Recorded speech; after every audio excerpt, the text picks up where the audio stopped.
Welcome to Vanguard K9. Grandmaster Von the Muff.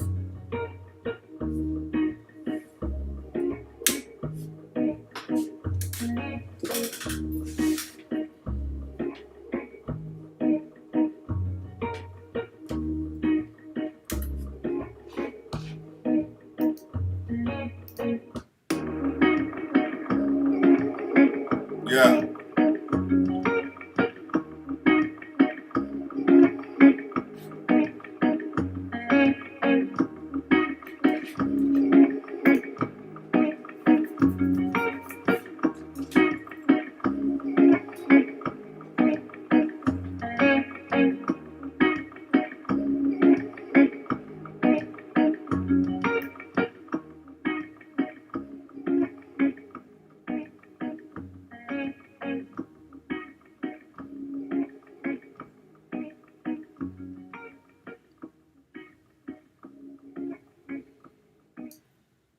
Welcome to Vanguard K9. I'm Grandmaster Von the Muff, world's greatest puppy imprinter.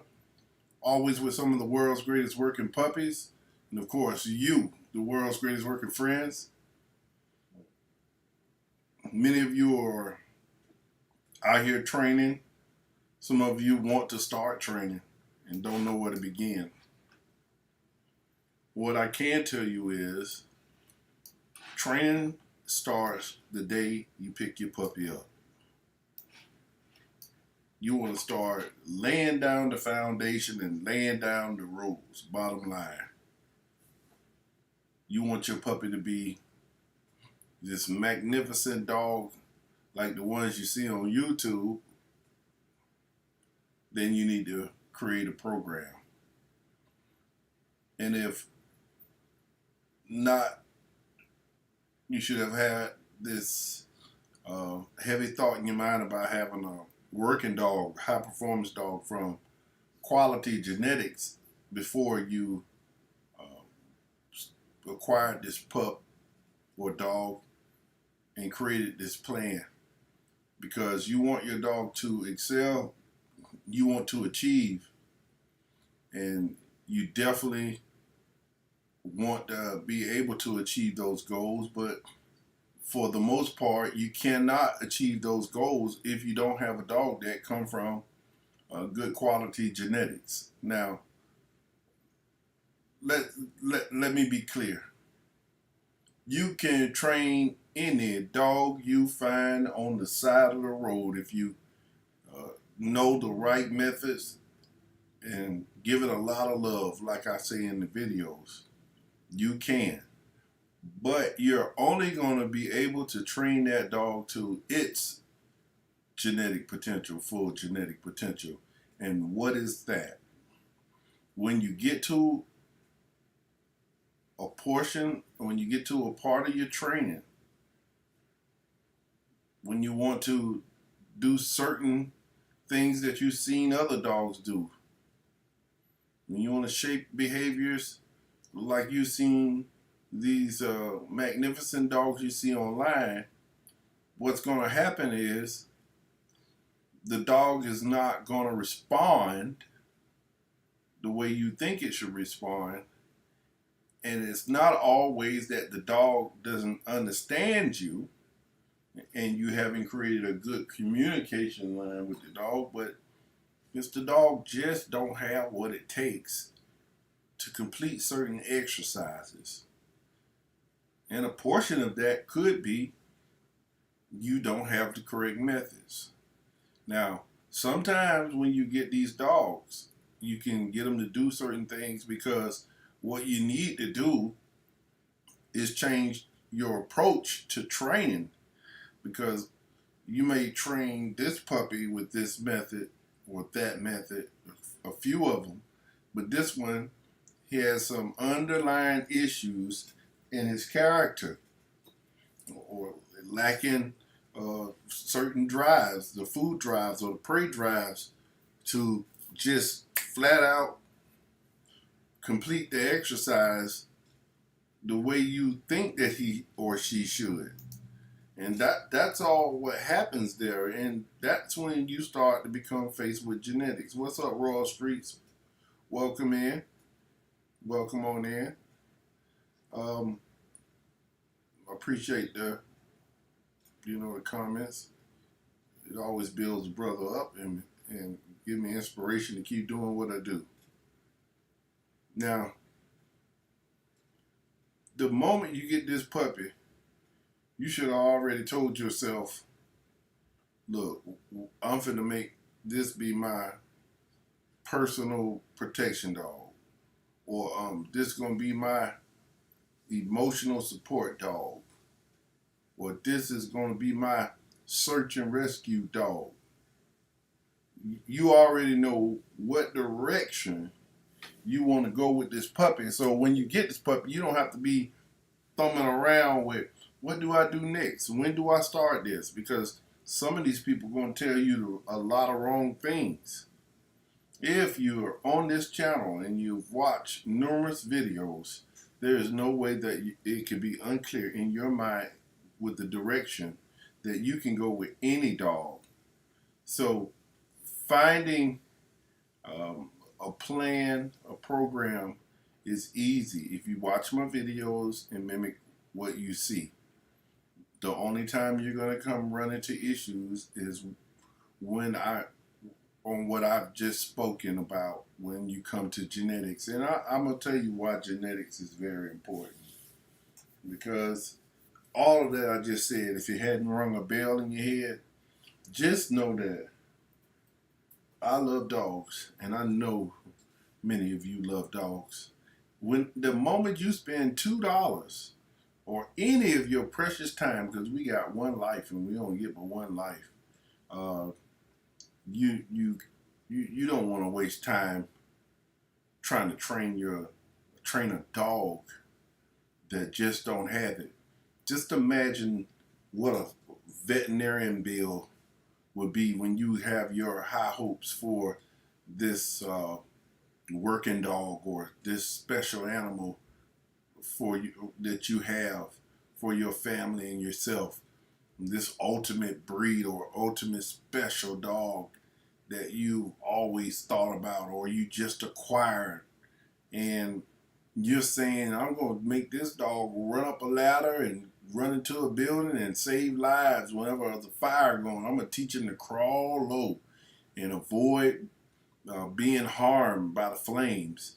And this dog just can't do that. It's afraid of things. It hasn't been exposed correctly. And this is why you take these young puppies and you go out into the world, and then you expose them to people, places, things. Let's say that again. You go out into the real world with a puppy because you want to see how this puppy responds when it sees people, places, and things. When you observe the body language, that's called reading the dog, watching his body language, his tail, his head, his movement. Is he still happy with the way he normally acts when he's in the living room with just you and your family or in the car? Is he fully happy? When you walk him across the board, or you walk him near some water, or near a fire hydrant, or near some group of people, or near a pack of ducks, or a pack of dogs, or next to a cat, or a bag or a tire laying in the woods. When you see the response of the dog, if it's not like it was when he's fully happy, when you rubbing him across the head and giving him spaghetti noodles in the bed, then you need to find out what it is that makes him afraid. And basically, you don't want to think that much in what makes him afraid. You just want to try to make him feel comfortable and happy with being around them, those people, those groups of people, or this person, those animals, or those things. And rub him and play a game with him. Play one of those games that he's really confident in doing in the living room, or in the backyard, or on the porch, wherever it is that you play these games. You want to try to make him feel comfortable right then. Because if you let the animal stay in that state, that present state that's uncomfortable, when he becomes an adult, he hasn't changed the way he feels or thinks about those people, places, and things. So you want to make the puppy feel like his chest pokes out. I run this yard. Who run the yard? I run the yard.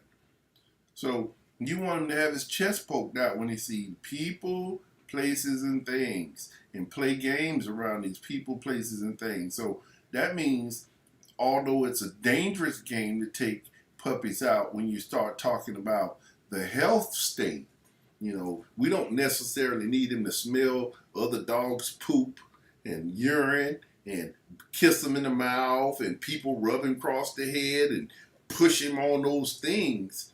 But he definitely can be in your arms and you rub him and he see those things and you walk past it, or you have him at a distance away from them things and he just sees it and he begins to understand it doesn't bring harm to him. Those people, those places, those things. See, that is what's going to shape the behaviors in your puppy or your new dog's psychic. We're not using the podcast live machine, so we can't have calls in and stuff. So this is more or less just giving information. But you guys can always post questions here on the live feed, and I will gladly try to address each one of your questions and concerns. So the people, the places, and the things is what you want to remember is most important to your training. How my animal respond around and when confronted by those people, those places, and those things. And when you find things that he doesn't have those happy, jolly feelings about, then you want to try to work on those things. See, because once you fix the negative,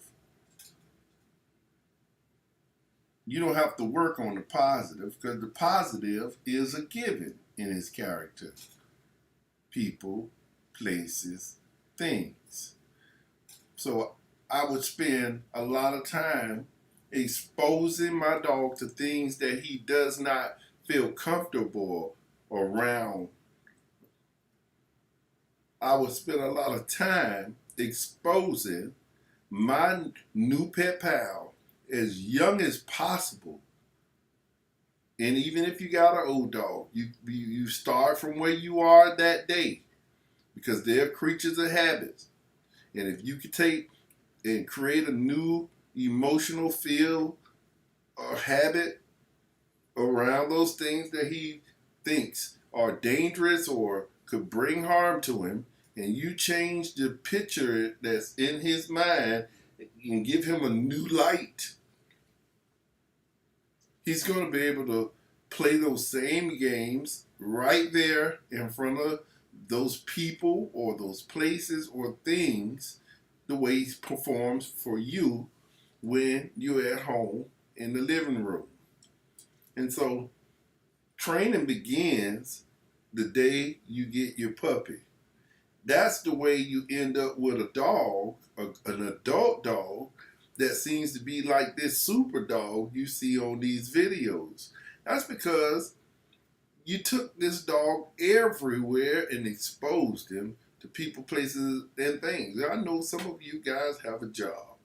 Some of you guys just don't have that kind of time all the time. But every moment that you have a little bit of precious time invested in shaping the behaviors with your dog, because his mental state is always the most important for you to feel like you have an ultimate dog.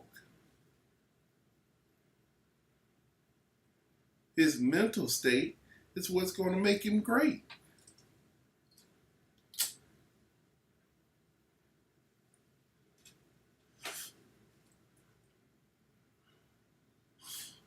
one time for rural streets out there in California. Y'all don't know about Rural Street in California. They have a very nice shop. Let's just say that. A dispensary. If you love natural herbs of all kind, you guys can hit him right there on the chat line or go on his social media page, which is on Instagram.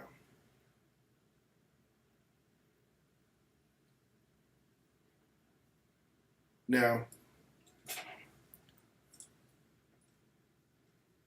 I always say you can change the tide on many puppies that don't exhibit good character.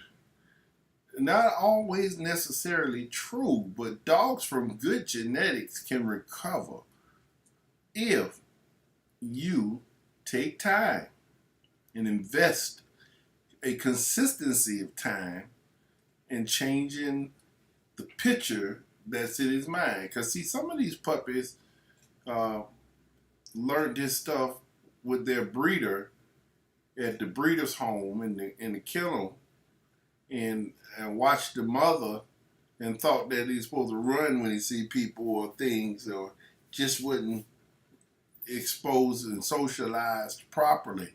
So, you know, when these guys have these dogs, some of these working dogs, they leave them in the kennel and they don't take them out and bring them in the front yard, and they don't take them and bring them on the porch or bring them in the house where the TV's going. Possibly some kids making a little bit of noise, blender going on in the kitchen, or you know, behind the gate in a busy neighborhood, cars driving right by, loud new music playing, sirens from police cars and fire trucks, you know, and horns blowing, because that's what happens in the inner city, where we have consolidated cities where there's a lot of people are.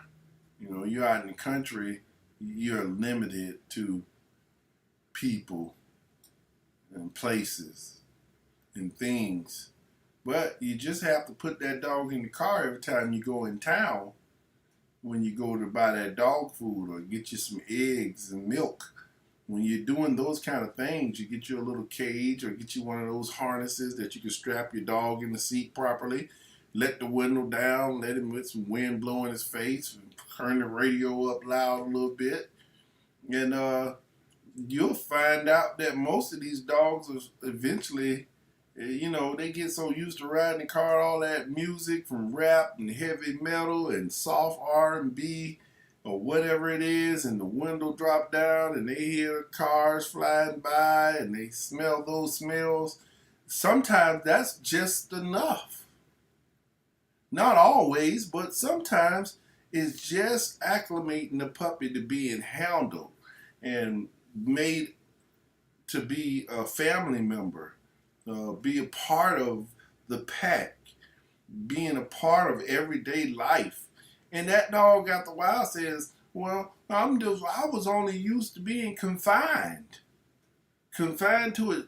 To a life back here in the back in the kennel on the back side of the building where the sun went up, sun went down, and every now and then you see the grass and some leaves go by, or tied up on a chain, and you know, and never walked around in the neighborhood, and never walked into a store with slick floors and all these nice smelly bags of dog feed and chemicals and etc. that's in the store. You know, just 2 or 3 times. And you know, when you don't have a lot of time, it takes longer to get across that mountain that you're trying to go across. But if you're a dog trainer and you're really trying to shape behaviors with your dog, just 2 or 3 minutes a day of training, but you know, a good 30-minute ride or just going to the park while the kids run around, that dog will be just fine.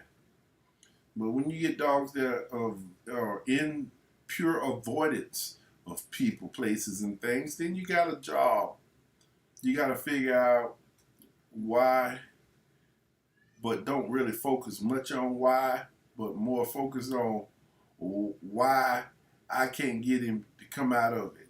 And when you start saying I'm determined to make this puppy not be afraid of this tire laying right here at the gate when I walk in the park, I'm just gonna pick him up. Don't drag him. I'm gonna pick him up, and I'm gonna sit him down right on top of the tire and hold his leash and feed him some nice raw meat, some treats.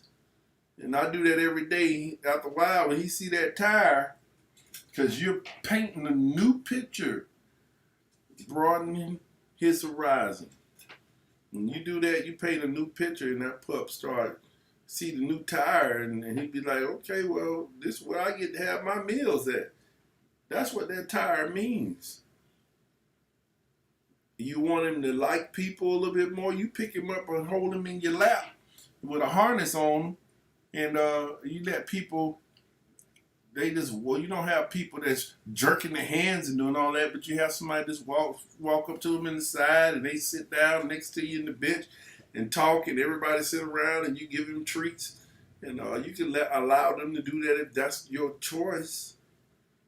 And you change the way puppies see people in the world, these people, these places, and these things. For these people, places, and things.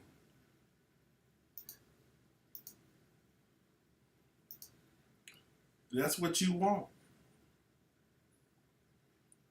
You want a puppy that looks just like one of these guys on YouTube. Right? That's exactly what you want. And that's the only way you're ever going to get it.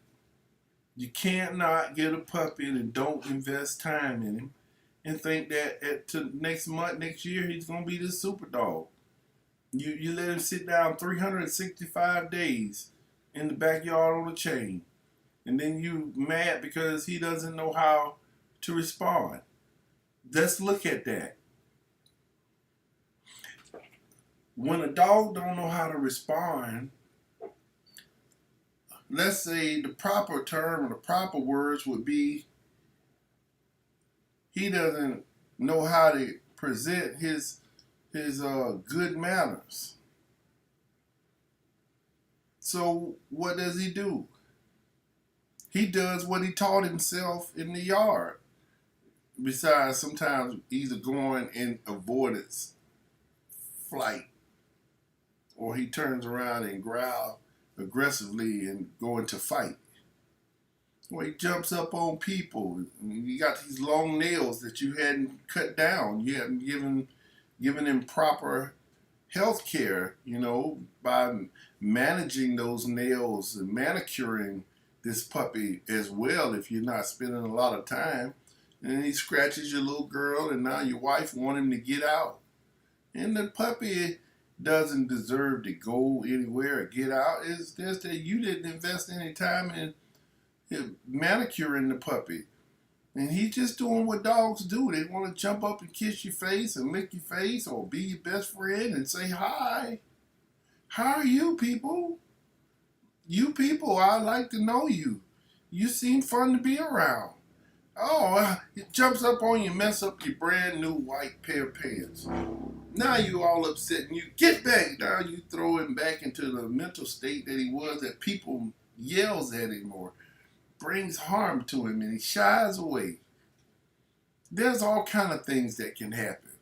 Or he thinks that he becomes aggressive or something.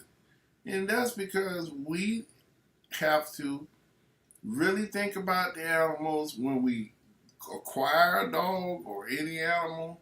We have to acquire this animal and say we gotta have time. I'm gonna have time and invest that time into this dog if I do take him on. And I want to teach him proper manners so that he'll be a joy everywhere he goes. If you take this dog everywhere you go And anytime he does things you don't like, you show him exactly what you want him to do without bringing a lot of stress onto the dog, physically. Because a lot of you guys, and it's not this is the truth. I watch it. A lot of you guys been taught by people who had no knowledge on how to shape behaviors with dogs, and they hit them across the head with this newspaper because you think a newspaper gonna stop him doing this. None of that is what you should be doing. You gotta control your emotions and able to have a good looking dog at the end of training. If you learn, if I walked into a building and I push you and then you snap, I just push you back, hey, move. And then you snap, you didn't know, you hadn't learned how to control your emotions. Then now we're in a big fight and a tussle, and then the law get involved, and possibly both of us could be arrested for something that was just not that serious.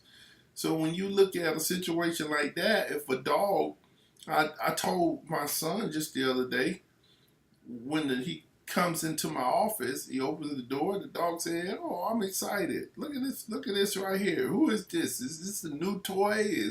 What is this?" Because I don't allow these dogs to run around freely and shape their own behaviors, because that's what a dog that you leave in the backyard or in the kennel is going to do. You're not stimulating his mind mentally enough, because some of them got high drives in them genetically, or high prey drives, etc. And then you want to make a game out of biting the cage, or a game out of biting the bowl, the water bowl, or the food bowl. You want to make a game out of barking to hear itself, all of that kind of stuff.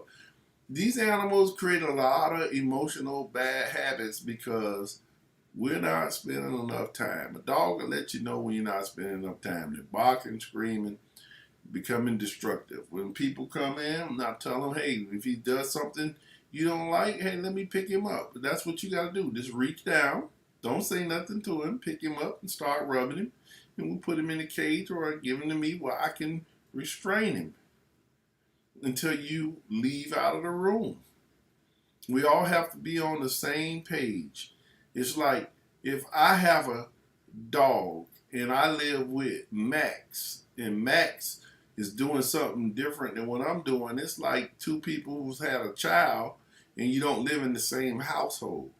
And you go to dad's house, dad got a set of rules, mom got a set of rules. Now dad's the monster because dad got more strict rules about washing your plate after you eat, or wash your hands, not allowing people in the house or when they're not there, or just inviting people over, or just doing things that are not what the house rules are. So when you have two people raising a dog in the same house and you both are doing two different things, then it's confusing training. It's confusing the dog. Well, then you find that the dog is not confused because he knows how to behave in front of dad, but he doesn't. He knows he can do whatever when he with mom.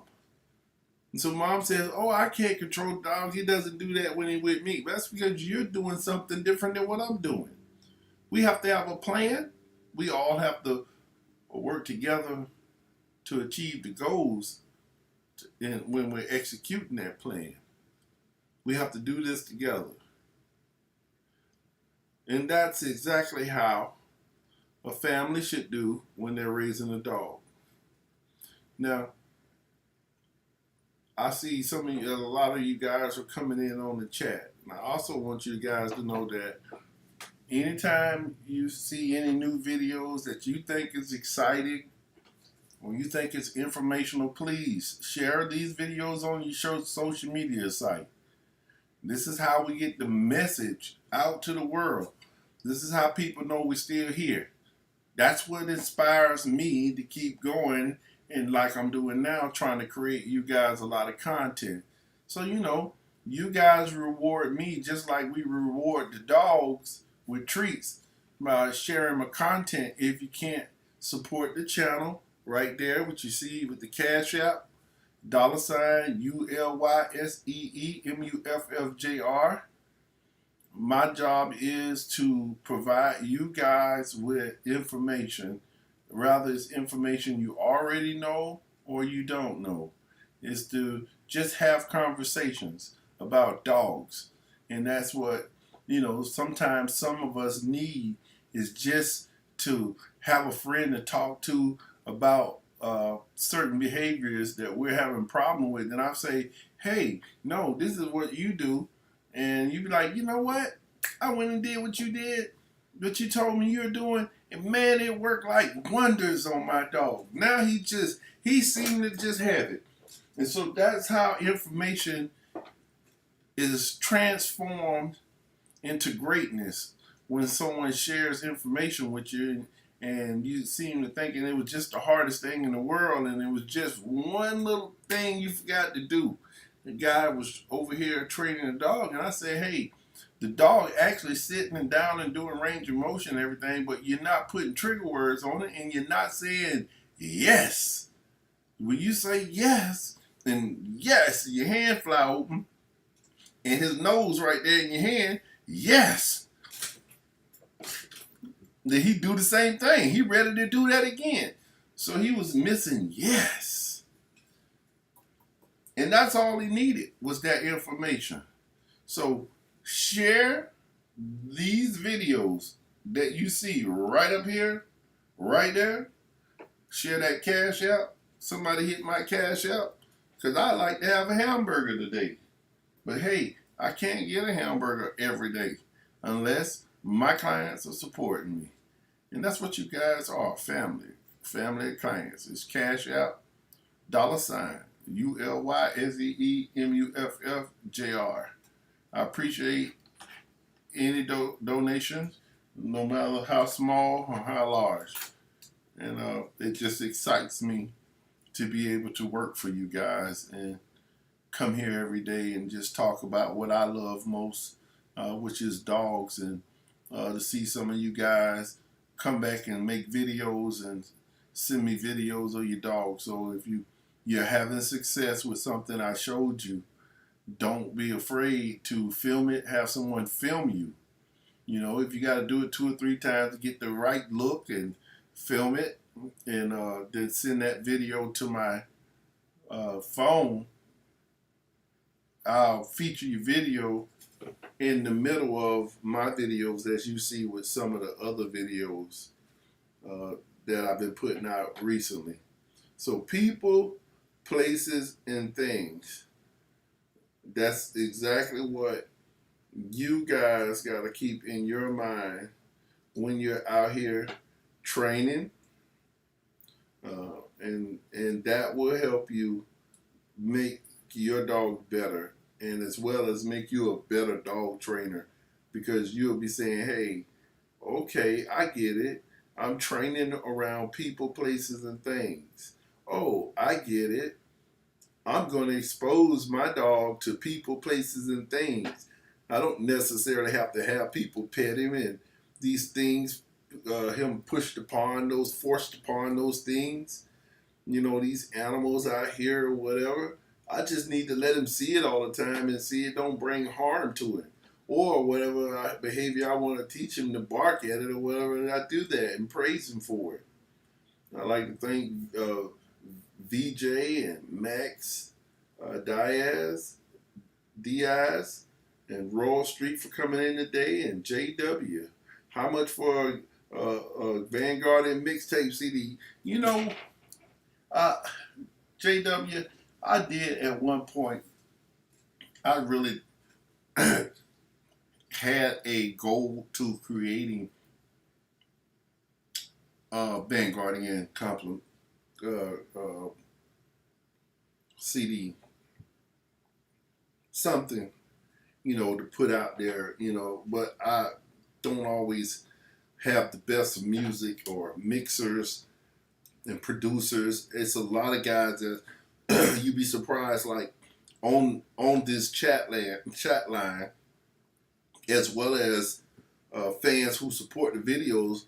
Everybody has a special talent, or career wise, And it's producers on here, it's mixers, editors, videographers, business owners, people working in just about every field there is. But I've never ever ran across anyone that actually can help me make my shit right. If you want to get straight to the point. So my music ain't never really mixed right or mastered or any of that, and I don't have these guys down here in Jacksonville, that could do that shit for me. So I don't really focus on the music. I just get a beat every now and then offline, and I rap on it, and then I be feeling something. And then, you can't do that when you buying these little beats. These guys be selling you these beats online, $25, $35, and 100 people got them. I mean, I had that beat, that song, They Scared to Come Outside. I had that song 3 years ago. Before that boy, he just recently got killed. The rapper MO3, Scared to Come Outside. It's a hit record. I had that song, I had that track 4, 5 years ago. Mine was whack. It wasn't nothing. I had no good idea on it. But I actually had that song. I wonder if I could pull it up. I can't even remember it, but let's see.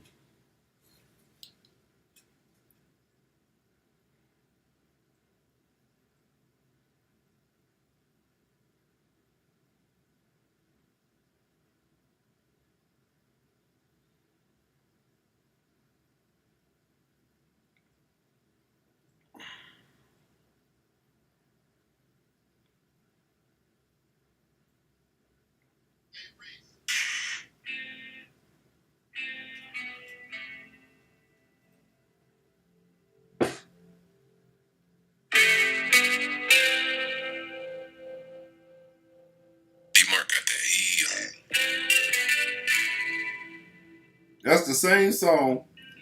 This recent last year been a hit record in the country. I had that track years ago. But these guys, these producers will sell you a beat and turn around and sell it to somebody else. So I need an in-house exclusive producer that makes beats, and then I can go from there about creating a Vanguard compilation, something like that, or a maxi single or something. I got a few other songs that I like that I used to play all the time. Vanguard got them, going crazy, and I did about 20 songs, 20, 40 songs the last year, and the year before that about 100 or more. I got hundreds of songs. But they're just not something I want to just put out there, unless it was something I took serious and we went at it for a month or two, and then somebody mixed it. What's up, Tretch Kennels? Tretch in the house.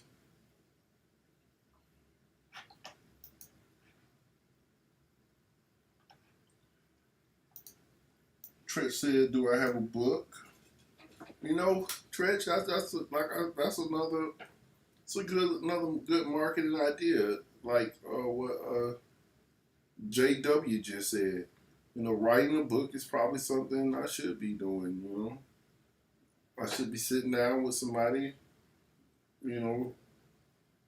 capturing my point of view, because might not be the greatest writer for putting it together, and publicists and some people, and just publish it.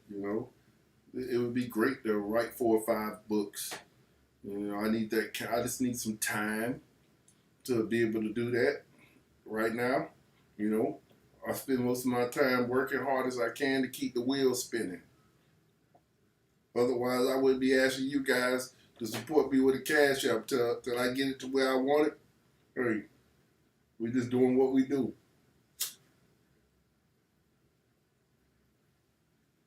Maybe Donald Trump call me when he get back in office, bring me out to California, star in a few movies. Once I do the 3 movies, I'll sit back, light a cigarette, do about 14 albums, $22, put it all out there. Anyway, I like for you guys to know I appreciate for you guys coming in today and supporting the Grandmaster Von the Muff, the world's greatest puppy and printer with some of the world's greatest working friends. Yeah. Again, support our channel by sharing these videos. Hit the cash out, $ULYSEEMUFFJR. I go get that hamburger. Oh man, I might do another dog video after that. Yeah, once y'all hit my cash out, I'm gonna come back and do another dog video. All I need to be able to go up there Burger King, get me a hamburger, and I'm having a hamburger and a soda. I'll be back and make another video, drop some more content. My buddy Roy Methods was really excited about me dropping more content, talking about I don't drop content no more when he came and bought his pair of puppies. So Roy Methods, Stevan, as I was corrected, Mr. Muscle. The more content is for you and all my very guardians.